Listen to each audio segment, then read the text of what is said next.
আয়ুষী, তুই কেন এত অরিড হচ্ছিস? অনি তো ওর বাবার সঙ্গে কথা বলেছে, ওর বাবা তো বিয়েতে রাজি আছেন। দেখ, তাছাড়া ওনারা মতামত না দিলে এত বড় একটা ডিসিশন আমরা নিতে পারতাম বল? আমি বুঝেছি কাকুমণি, তাও অ্যাকচুয়ালি কি বলো তো, বাবা তো নিচে আমাকে কিছু না, আমি বুঝতে পারছি। আচ্ছা ময়ূক, তুমি নিজে কেন ডিরেক্টলি কথা বললে না, কেন বলো তো? না আসলে বৌদি, ওই অনি তো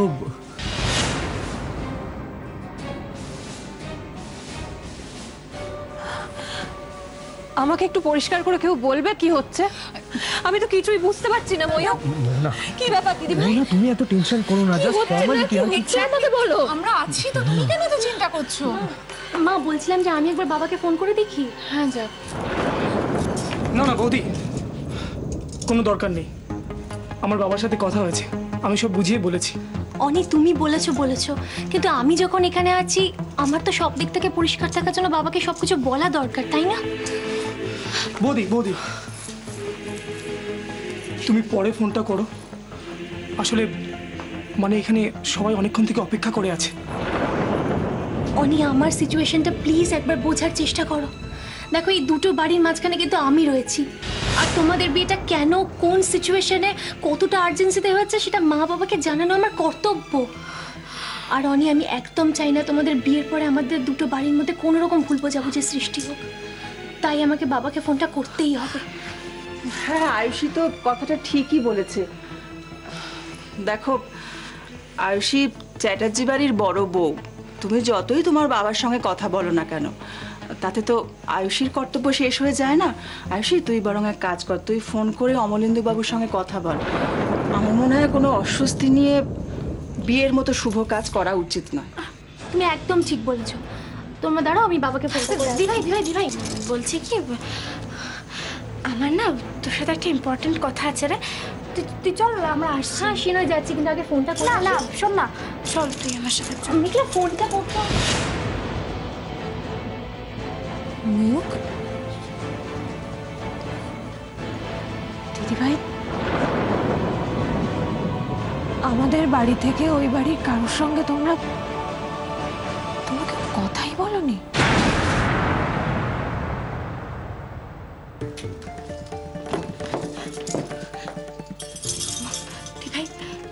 তুই সত্যিটা বলার মতো অবস্থায় আমরা কেউ ছিলাম না। আমি আর অনি হুট করে এই ডিসিশনটা নিয়েছিলাম যে আমরা বিয়ে করছি, আর অনি বাড়ির কাউকে এই বিষয়ে কিচ্ছু জানায়নি।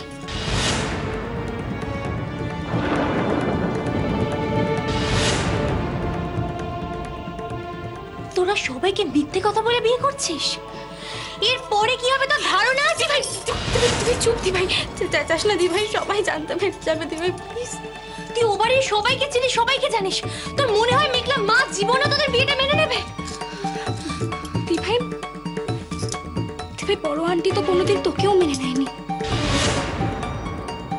তাও তো তুই আছিস দিভাই, নিজের লড়াইটা নিজেই করে যাচ্ছিস। তুই পারছিস দিভাই, আর আমি পারবো না? আমিও ঠিক পারবো দিভাই। তুই ভুল করছিস মেঘলা, নিজের জীবনটা এভাবে নষ্ট করিস না। দেখ, তুই পুরো ব্যাপারটা আমার উপর ছাড়, আমি সবাইকে বুঝিয়ে বলছি। না,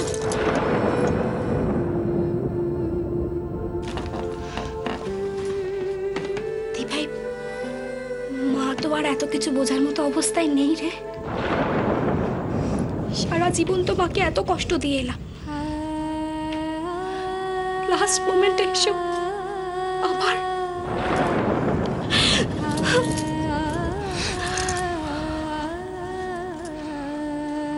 বৌদি, বাড়িতে এখন জানলে যা হবে, পরে জানলেও তাই হবে। তার থেকে আমাদের বিয়েটা আগে হয়ে যাক, এই দিকটা আগে সামনে নেই, তারপর না হয় ওখানে গিয়ে যা ফেস করার করবো। তোমাকে কিছু ফেস করতে হবে না অনি। যে অগ্নি পরীক্ষাটা দিতে হবে সেটা শুধু মেঘলাকেই দিতে হবে। ভাই, মায়ের জন্য এই অগ্নি পরীক্ষাটা দিতে আমি রাজি। মাকে যে আমি কথা দিয়েছি, মায়ের কথাটা আমি রাখবো ভাই, রাখবই।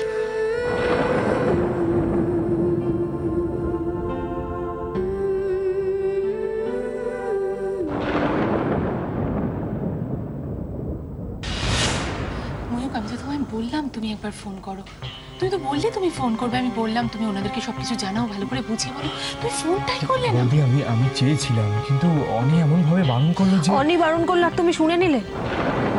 ওনারা কি ভাববেন সেটা তোমার খেয়াল হলো না? মেয়ের বাবা হিসেবে তোমার তো কিছু দায়িত্ব আছে ময়ূর। না মানে আমি বলছিলাম যে মানে অনি যখন বলেছে ফোন করেছে তার মানে নিশ্চয়ই করেছে।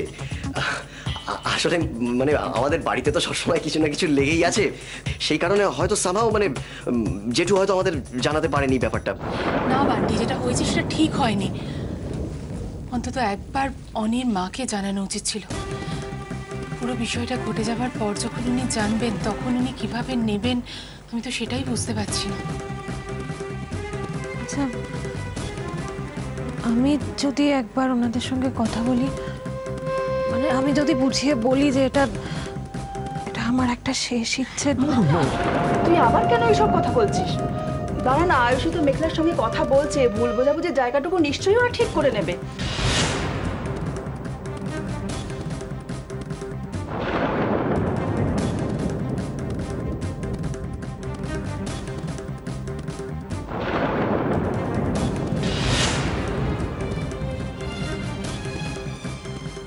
আমি জানি দিভাই,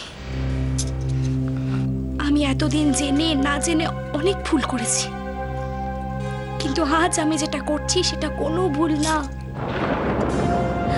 আমরা তো পারতাম বাড়ির সবাইকে জানিয়ে এই বিয়েটা সুস্থভাবে করতে পারতাম, কিন্তু সবাইকে কনভিন্স করাতে অনেক সময় লেগে যাবে দিভাই। অত সময় যে আমার হাতে নেই দিভাই। ইনফ্যাক্ট আমার মায়ের হাতেও নেই। কাঁদিস না মেঘলা, কাঁদিস না এভাবে। আমি কাঁদবো না দিভাই, আমি একদম কাঁদবো না, কিন্তু তুই আমাকে কথা দে যে তুই এতদিন যেইভাবে আমার পাশে ছিলিস আজ শেষবারের মতো ঠিক সেইভাবেই আমার পাশে থাকবি। তুই ছাড়া যে আমি সত্যিটা আর কাউকে বলতে পারবো না দিভাই।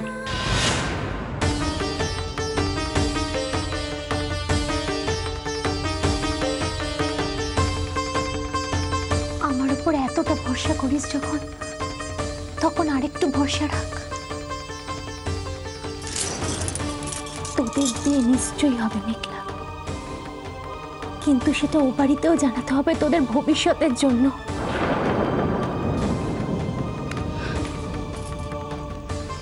বৌদি তুমি এটা কি করছো বৌদি? তুমি প্লিজ বাড়িতে ফোনটা করো না। অনি, মা না বুঝলেও বাবা কিন্তু ঠিকই বুঝবে। বাবাকে অন্তত একবার জানাই।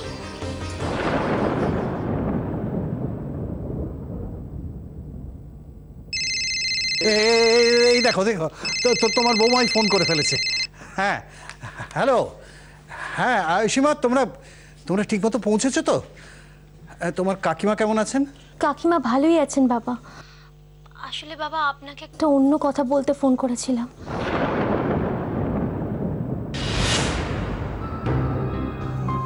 আমার মনে হয় আমি যেটা বলবো সেটা আপনি ঠিকই বুঝবেন। বাবা অনি এখানে। আমাকে দাও তো, দাও। হ্যালো আয়ুষী, শোনো না, তুমি অনিকে ফেরত পাঠিয়ে দাও কেমন? আর তুমি যতদিন খুশি ওখানে থাকো, তোমার কাকিমা সম্পূর্ণভাবে সুস্থ হয়ে যাক, তুমি তারপর ফিরো। তোমার তো এখানে তেমন কোনো কাজও নেই, বলো? ঠিক আছে, রাখছি তাহলে।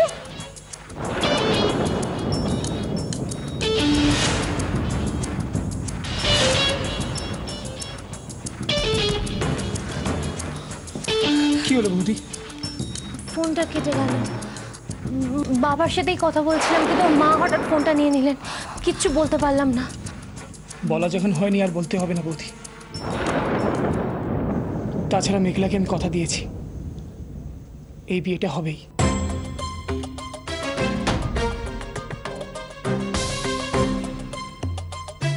আর এখন আন্টির যা কন্ডিশন, তাতে এই মুহূর্তে আন্টিকে কোনো রকম শক দিতে পারবো না আমি।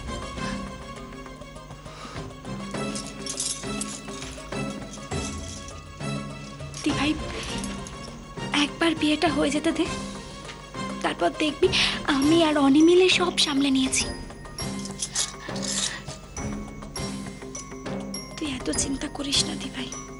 তোরা সবকিছু সামলে নিতে পারবি তো? তুই যদি তোর এই বোনটার পাশে থাকিস তাহলে আমি সব একাই সামলে নেব দি ভাই।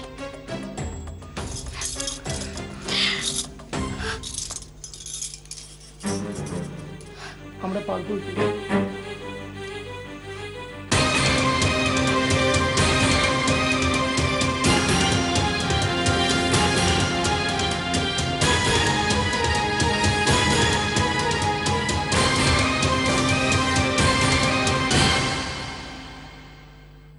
এবার আপনি এইখানটাতে সই করুন।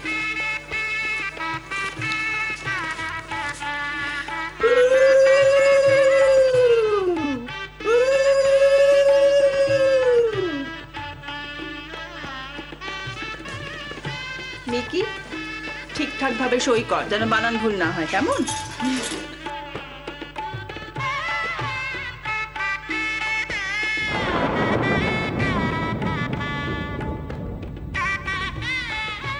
কি হলো? সইটা কর।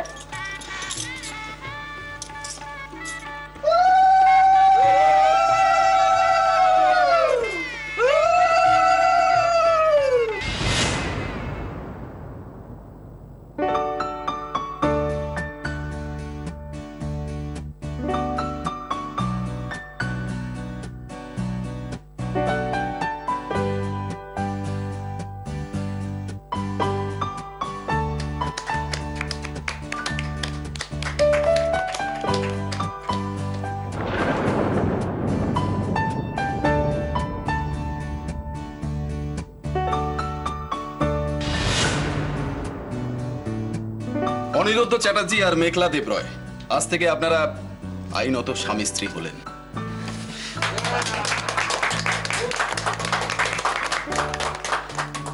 এবার বাবা মাকে প্রণাম করে আশীর্বাদ চেয়ে নে। আয় আয়। ওঠ মিকি।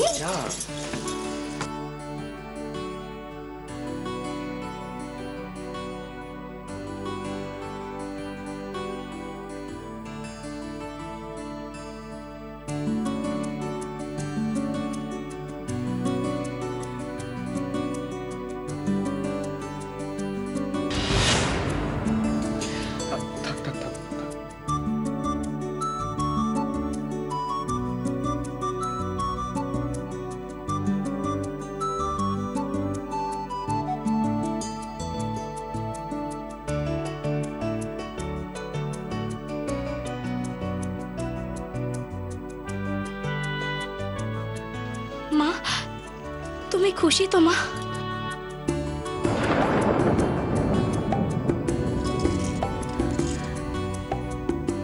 তুই দুটো হেসে কথা বললেই আমি খুশি হয়ে যেতাম মিকি, আর আজ চোখের সামনে এই সব কিছু দেখছি, আমি খুশি হব না? খুব ভালো থাক মিকি, ভালো থাকো। আমার জন্য বিশ্বাসই হচ্ছে না। মা, এই সব কিছু স্বপ্ন না মা, সব সত্যি। তুমি দেখো, তুমি দেখো, আমি তোমার শাড়ি পরেছি মা, তোমার গয়না পরেছি আমি মা, দেখো মা।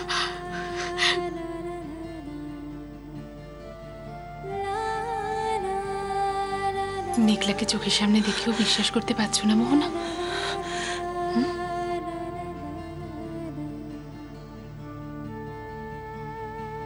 বিশ্বাস হচ্ছে না দিদি ভাই, যা আমার ভাগ্যে কি সত্যি এত সুখ ছিল? জীবনে অনেক কিছু পাইনি, অনেক কিছু হারিয়েছি, কিন্তু যাওয়ার আগে আজ যা দেখে গেলাম, আজ আমি যা পেয়ে গেলাম, আমার আমার না পাওয়ার সমস্ত দুঃখগুলো ভুলিয়ে দিল। মা, তুমি কিন্তু আমাকে প্রমিস করেছিলে এই সব কথা আর কোনোদিনও আমাকে বলবে না।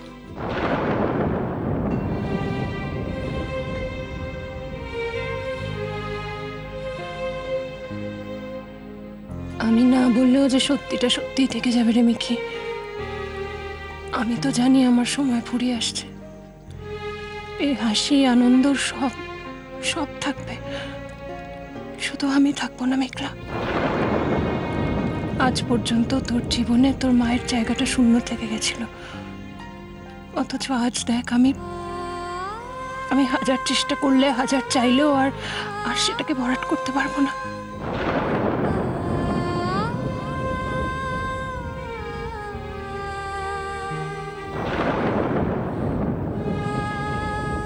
আচ্ছা বলছি যে ওই শৈশবদের পর্বটা তো মিটে গেছে, আর ওই ওদিককার আশীর্বাদের ব্যাপারটা ওই মাত্র মানে চুকলো। এবার বলছি যে এদিকে, এবার তো এদিকের পালা। এই যে আমি গুরুজন, আরে ভাসুর ঠাকুর বলে কথা, এই কি মেঘলা দাঁড়িয়ে থেকো না, এসব প্রণাম করো। কি এই অনি তুই দাঁড়িয়ে আছিস কেন? প্রণাম কর। বান্টিদা, না না, এই কি বান্টিদা ফান্টিদা শুনবো না। শোনো, এখন যদি এদিক ওদিক কিছু দেখেছি, বরকে সোজা বগল দবাই করে কলকাতা। তাই হবে ভাসুর ঠাকুর, কিন্তু তার আগে বরকে বিয়ের জায়গায় নিয়ে যাওয়ার বন্দোবস্ত করো। ও ঠিক ঠিক, রাইট রাইট রাইট। আজকে মিকির বিয়েতে অনেক ধুমধাম হবে। মোহনা যেমনটি চেয়েছিল ঠিক তেমনি ভাবে আমাদের মিকির বিয়ে হবে। মালা বদল, সিঁদুরদান সবকিছু হবে। কারোর মনের কোনো আশা অপূর্ণ থাকবে না আজকে। চলো চলো সবাই ছাদনা তলে চলো, এসো। পুরো বসে আসুন আসুন, আপনি চলুন। কি আসুন আসুন, আপনি আসুন, চল চল।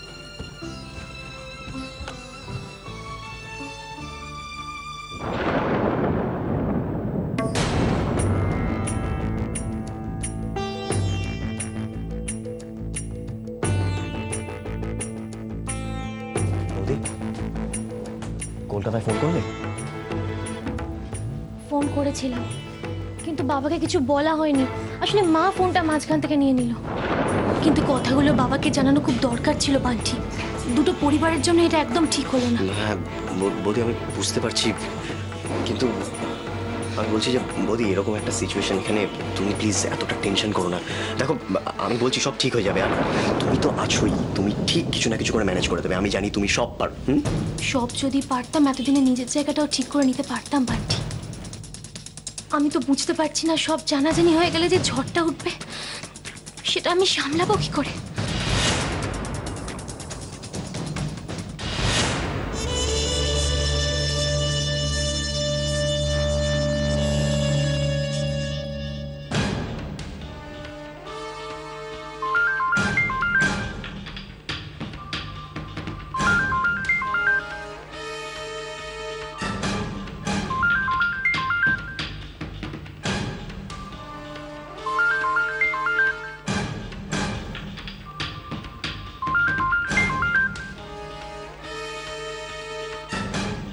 কি হলো?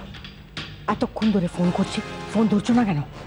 সরি আন্টি, আসলে আমি একটু বিজি ছিলাম তো, তাই আর কি। তুমি যদি এতই অন্য কাজে ব্যস্ত থাকো, তাহলে আমার কাজটা তুমি করবে কখন?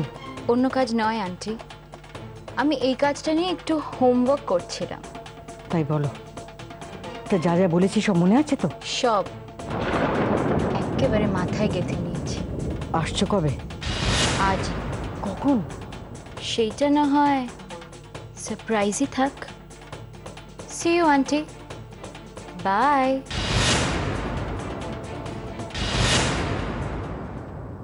তোমার জন্য একটা সারপ্রাইজ আছে আয়ুষী। তুমি বোধহয় ভুলে গেছো, সিংহাসন আর খাঁচা, এই দুটো জায়গা কখনো খালি যায় না। সিংহাসনে তো বসবো আমি, আর খাঁচায় তোমার জায়গায় ঢুকবে Ruby.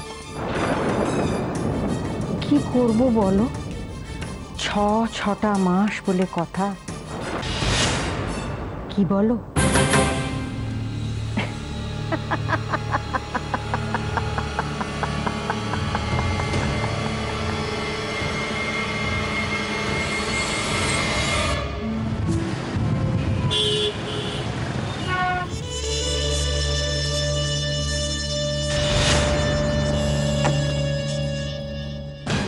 May I come in? Yes, coming. বসতে অফার করবেন না মিস্টার চ্যাটার্জি?